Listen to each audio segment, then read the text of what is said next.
Bonjour à tous, aujourd'hui on se retrouve pour la deuxième partie de notre tutoriel qui consiste à animer du texte autrement. La dernière fois on a vu comment animer des lettres de manière un peu originale et cette fois-ci on va rajouter un petit quelque chose supplémentaire pour venir pimenter le tout. Et cette fois-ci nous ne ferons pas appel à l'animation, nous ferons appel à une transition qui est la transition morphose qui va nous permettre d'obtenir le résultat suivant qui est assez bluffant, non? Allez c'est parti, je vous montre.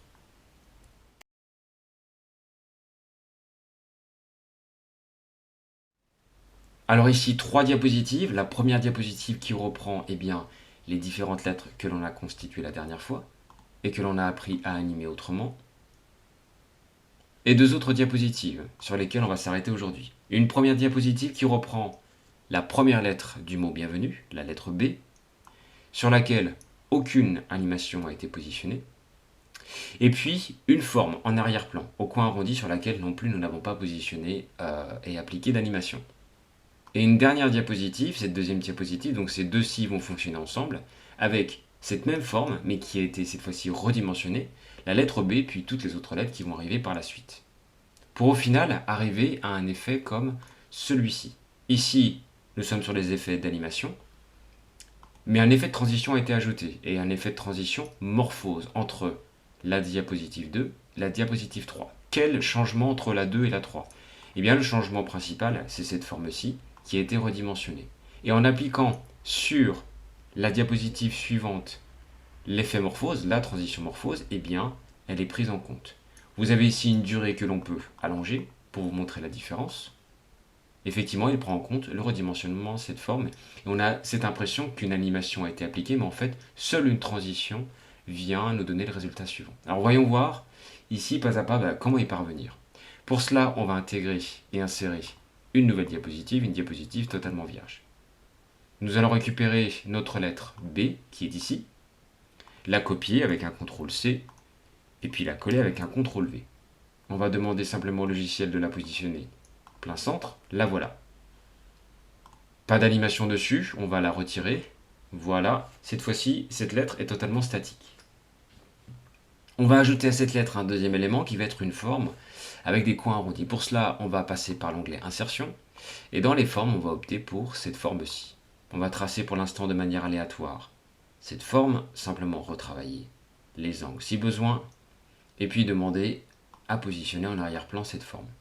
On va sélectionner nos deux formes et puis les aligner correctement avec ici un centrage et puis un alignement en plein milieu.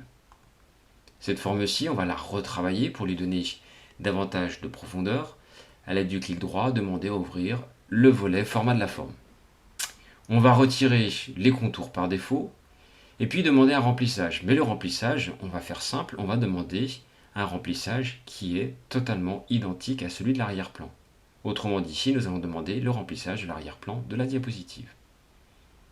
La forme se fond dans l'arrière-plan. Pour éviter qu'elle se fonde, qu'on la voit, on va rajouter une partie ombre avec une ombre externe et puis la retravailler comme on souhaite avec davantage de flou, un peu moins de distance et puis au niveau transparence, ceci. Voilà ce que ça donne. Maintenant, on va créer une deuxième diapositive identique à celle-ci. On va donc la dupliquer. Alors pour la dupliquer, il y a plusieurs solutions. Vous sélectionnez la diapositive concernée et à l'aide d'un clic droit, vous demandez simplement à dupliquer. Ou alors, vous sélectionnez la diapositive concernée, vous maintenez votre touche CTRL enfoncée et vous allez chercher la lettre D. Ici, j'ai obtenu un sosie de ma diapositive précédente. Je vais modifier la dimension, les dimensions de ma forme. Et pour y arriver, et conserver l'alignement tel qu'on l'a appliqué précédemment pour éviter de répéter trop de gestes à la fois, de perdre du temps, je vais maintenir au clavier ma touche CTRL et ma touche SHIFT enfoncée, et puis aller chercher un point de redimensionnement ici, ce qui va me permettre de conserver l'alignement de la forme et simplement redimensionner en largeur cette forme. Voilà, à peu près ça donnera ceci. On la redimensionnera si nécessaire, si on se rend compte que les lettres qui vont arriver par la suite ne tiennent pas dans cette forme. Pour voir ce que cela donne à partir du moment où, entre le passage de la quatrième et la cinquième diapositive, le logiciel prend en compte ce changement de dimension sur cette forme-ci, on va appliquer une transition Et cette transition, ça va être la transition morphose. Un aperçu, ça fonctionne, c'est parfait. Par défaut, 2 secondes, c'est beaucoup trop long. On va s'arranger pour avoir quelque chose de plus dynamique. 1 seconde devrait suffire.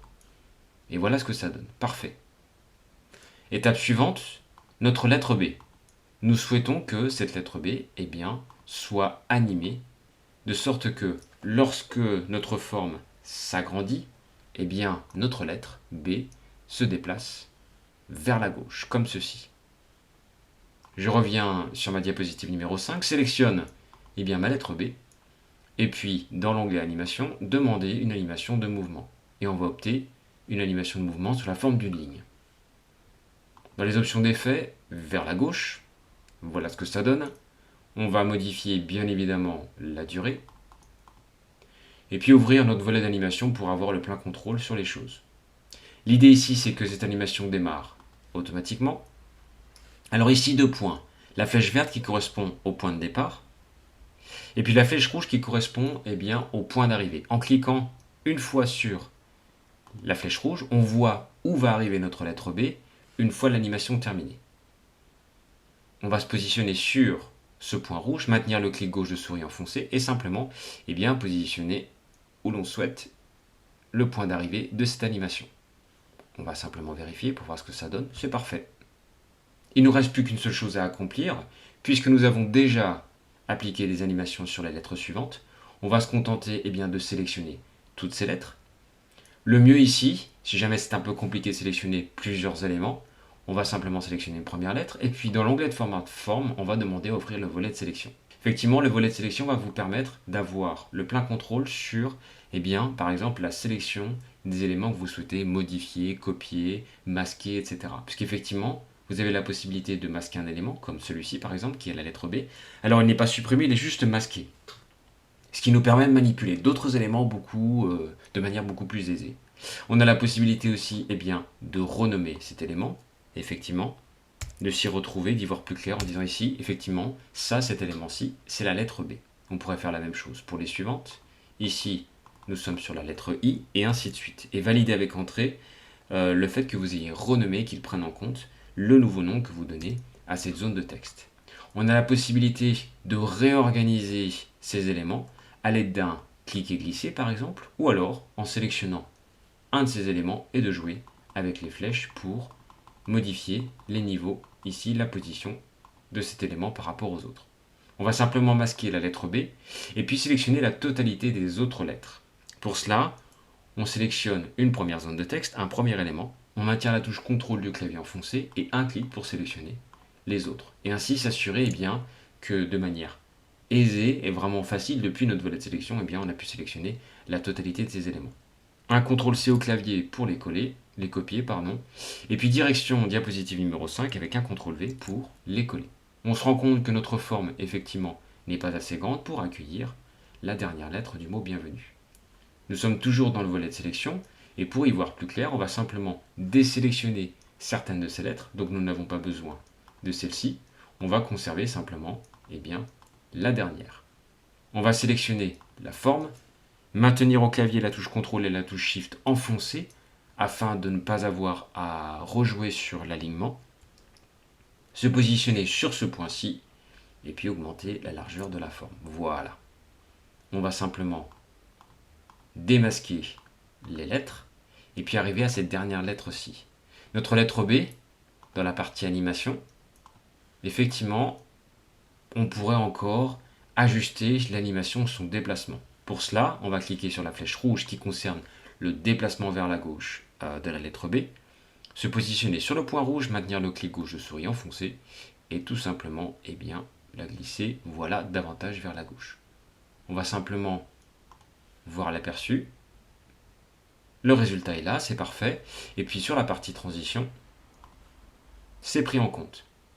Dernière chose, si vous souhaitez que cette transition eh bien, s'exécute de manière automatique, par défaut elle se fera de manière manuelle, l'utilisateur déclenchera lui-même le passage de la diapositive 5, de la diapositive 4 à la diapositive 5. On souhaite ici eh bien, que cela se fasse automatiquement. On va donc partir de la diapositive numéro 4 et demander à ce que le passage entre la 4 et la 5 se fasse automatiquement. Et pour cela, on va cocher après.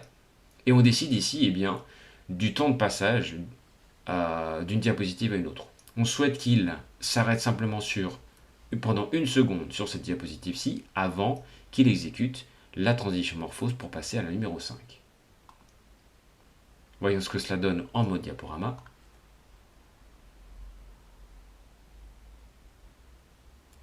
C'est parfait, et voilà, le tour est joué.